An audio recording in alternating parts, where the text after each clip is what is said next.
Okay, I'm Cade Bushnell. I'm from Stillman Valley, Illinois, so that would be very northern Illinois, and I farm about 1,200 acres. I have about 300 to 400 acres of strip till that I do. The reason why I started strip tilling was because I was growing more and more corn after corn and was having trouble keeping consistent yields with pure no-till corn after corn. I am a long-term no-tiller, haven't done any tillage since '91 other than strip till.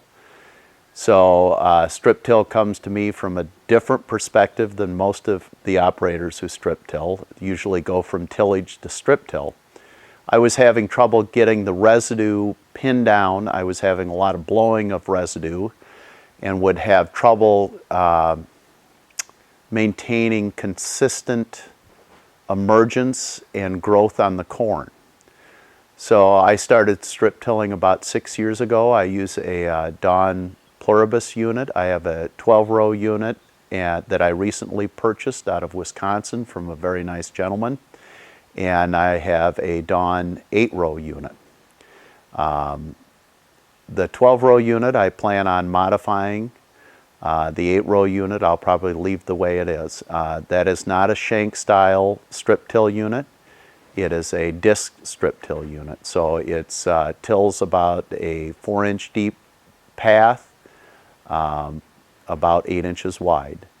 I really like the system. I'd prefer to strip till in the fall and not do it in the spring because I'm used to no-tilling. I like to no-till, but I prefer to plant in a firm or stale seed bed because my planter is really set up as a no-till planter.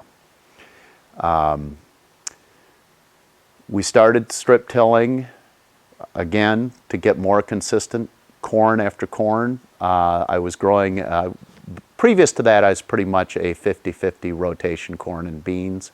Bean yield suffered because of that.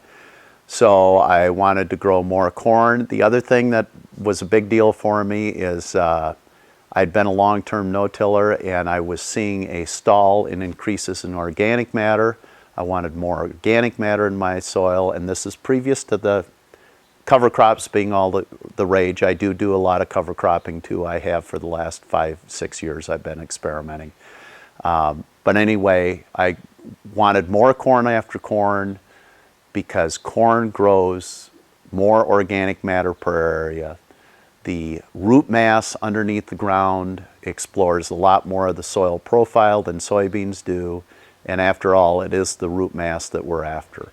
I am particular about my crop as it comes up. I understand sometimes I do things not because it makes me money, but because it makes the crop look better.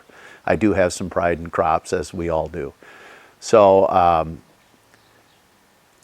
what I really want to be able to do is to sweep the residue aside and get it pinned to the ground so that it doesn't blow back onto the row. The biggest single issue I'd have would be when I would plant pure no-till corn after corn.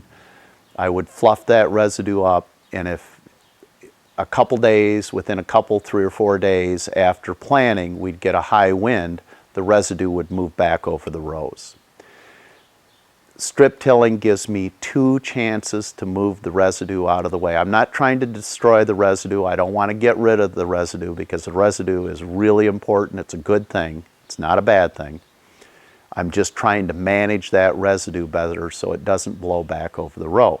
Because some years we have where the residue blows back over the row, the net effective plant stand or the number of ears per 100 plants that you actually plant, if you get residue on it, you lose ears. And we're really not so much about the amount of corn we plant, but it's the number of ears we produce an acre.